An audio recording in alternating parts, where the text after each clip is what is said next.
एक लाइन हमारे उस्ताद गाए रहे हैं बाबू राम आधार जी। बुढ़ावा बेईमान, बुढ़ावा बेईमान मांगे करैला के चोखा।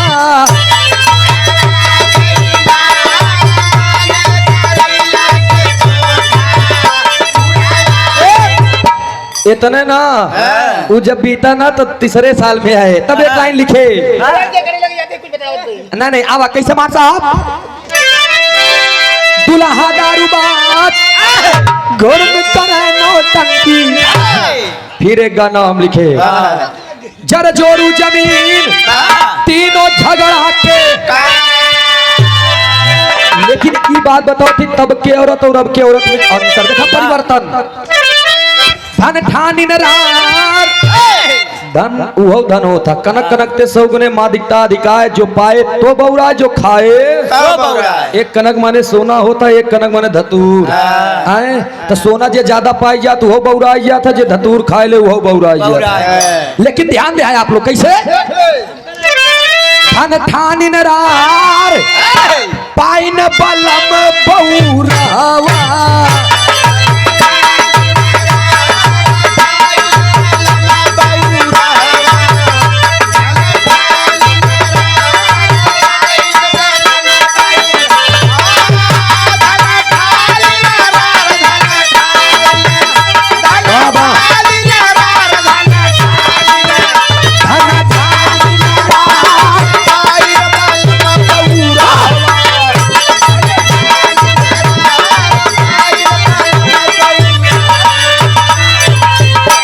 और ये गुड्डू यादव ग्राम सभा मीरपुर भावी प्रधान पद के प्रत्याशी हैं आप।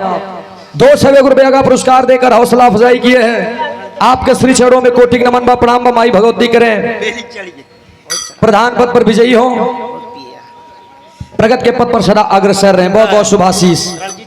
रणजीत चौहान जी 51 रुपया का पुरस्कार। बहुत बहुत नमन है प्रणाम है आशीर्वाद की आकांक्षा एवं प्रतीक्षा व आशीर्वाद प्यार दुलार ऐसे ही बनाए रहे। धन ठाने रार पाइन बलम बौरावा। माई टोए पेट मेहर टोए। पहले के जमाने में और अब के जमाने में महिलाओं में अंतरे में कहा लगे कैसे।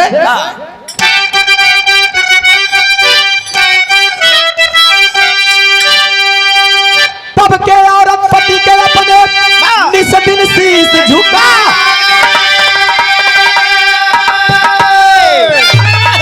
अरे अब के औरत बात बात में तुरंत महिला कई उठा मई कहीं लत मरुआ।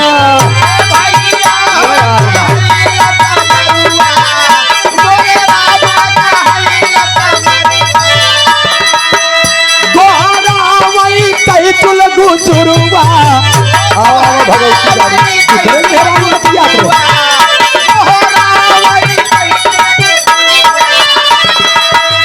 बुढ़ावा से भाई पानी खोपा भरवा। बुढ़िया से भाई लड़का खोपा जेठाउत से भाई लाठी खोपा चला। देवारा के फंसा चोरी से झुलनी मांगा। एक मिनट रुका। जी के यादव विधायक यादव जहां हो भैया भीम भैया से संपर्क करें। देखा अंतिम चरण चलत बजे का जीवन देखो दे दिया। अच्छा अच्छा।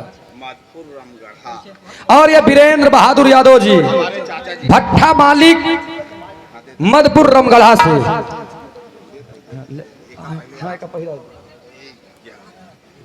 क्या बात है। एक जोरदार ताली बजा करके आप लोग सम्मान करेंगे।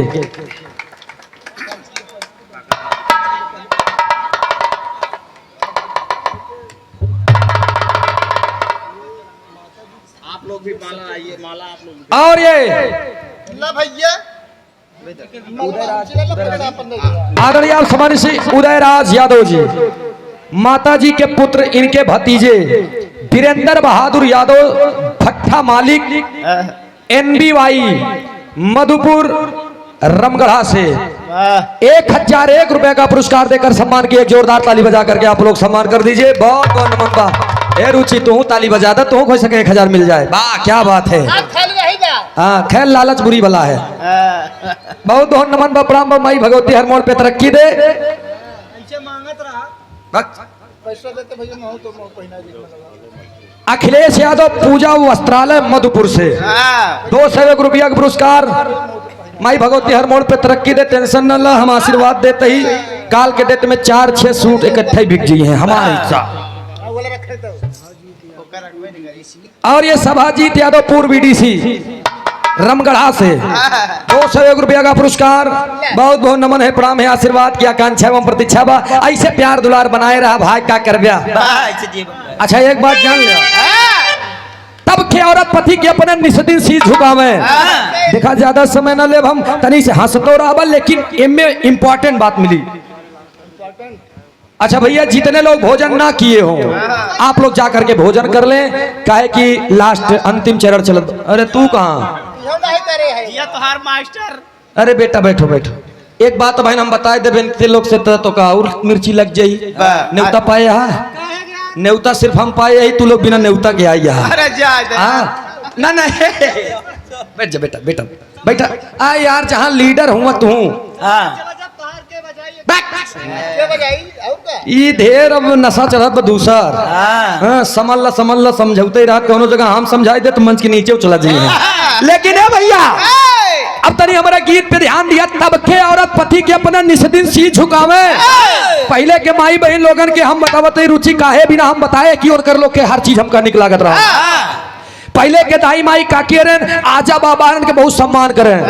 सवेरे सवेरे उठ जाए, चाहे मनसेदू जाने चाहे ना जाने, जा करके उनके अंगूठा पैर के अंगूठे को टच करके माताएं बहनें ऐसे करती थी, आशीष लेती थी, आशीर्वाद लेती थी और जगावत रहे कंगना बजाए बजाए और उठावे कैसे बड़ा प्यार से एजी उठी रहुआ। हम चलत ही बहरे गोबर ओबर फेंके तब तक तू आवा भैंसिया लगाई दे। रुका आज वाली जानता का थी? आज वाले उठे नहीं कि पहले 20 मिनट तो आंखी मुलमुल ही मोबाइल के चक्कर में कहाँ गए मोबाइल? आओ करे बात दे तो ओ माय गॉड। अब मन से दुओ बगली ओल रहा लेटा बा पौड़ा बा। वो कह गए क्या हुआ तुम्हें? वो कहे ओ माय गॉड तुम भी उठ गए क्या? अगर उठ गए हो तो कोई बात नहीं, जाओ 1 कप टी माय डियर हस्बैंड जी। अब कहे मेरा रू तू आ कि हम तो कहे पक भले हम मेरा रू घरे के अंदर के देखत बा इतना का के मन से दुआ के दे हमका सोवे दे। ओ कहती मुड़ी कह के आराम से बेचारा ओलर जी तो मेरा रू जानता क्या काम करिए तब से मारिन तो ली है लल्लक माई मेहरारू तब से मारे तो मन से धू लल्लक बाबू खा ले चला गए। जब खाले चला गया नीचे देखा तब हम मन से धू प्यार चौकरा था।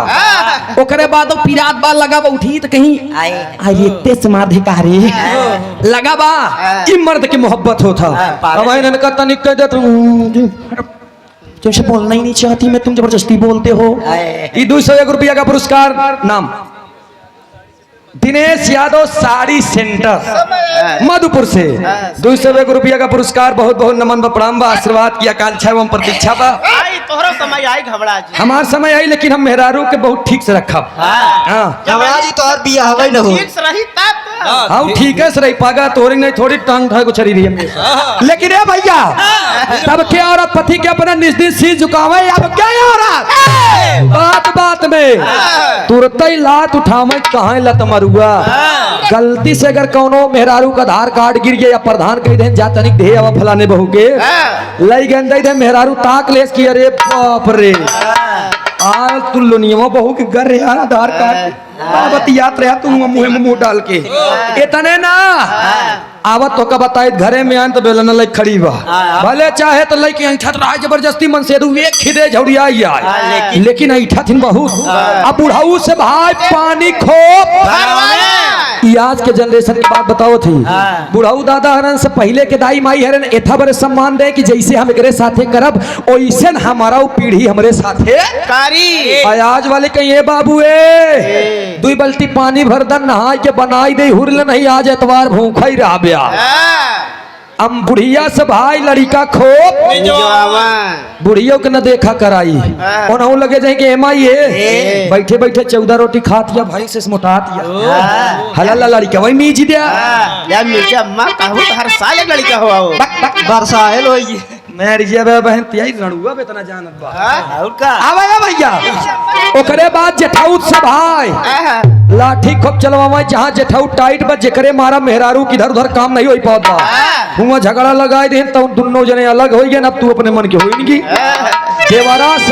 देवरा के फसाए चोरी से झूलनी जब तक देवर के बियाह नहीं बा तब तक बच्चा बच्चा और जब देवरे के बियाह हो गया तो देवरो ससुर कच्चा हो जाते कहे कैसे भावा मरदा लाचार भावा मरदा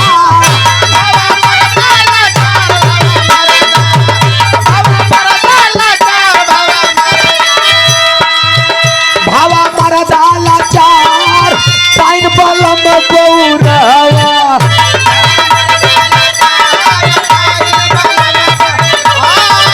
भावा मरदा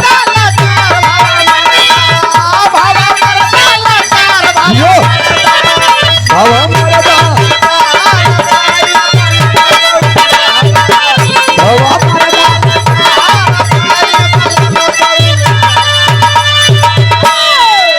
भावा मरदम लाचार पाइन बलम अच्छा बेनी भैया मनसेधु सब ठीक होते कुछ शराबियों निक होते शराबी के 3 गुण होते हैं जान ला 3 गुणों होती और 3 रूपों बता दे पहला पैक पिए तो उनका रूप पहले पैक में जानता कौन रही छिपकली की अजय भैया लल्लन प्रधान जाता है बाबू बताई दे तो मरीज चमड़ी उधेल रही है पहला पैक में छिपकली की नहीं चोरी चोरी चोरी चोरी अब 5 मिनट के बाद में दूसरा पैक लगा तब तक घर से जितना मधुपुर में जमीन है सब अपनी है तेरी मैया हाँ वो शराबी कही है 5 मिनट में जब वो पैक असर करे जब तीसरा पैक लग गया चच्चा तब तीसरा पैक में चले के पंगन नहीं वहाँ एकदम झौड़िया झौड़िया जइहे लगे अपने मेहरारू जब उनकर मेहरारू मिली मेहरारू खाना लेके दे दे के ओ माय गॉड पतिदेव जी इतना क्यों पीते हैं आप इतना पी लेते हैं आपके चलने की ताप खत्म हो जाती पीता हूँ गम भुला ले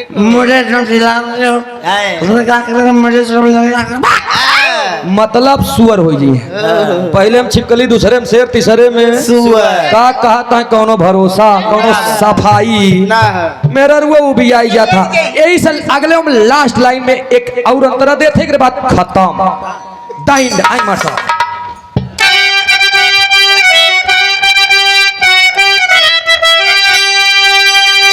तब के औरत काम काज में सारा समय बिता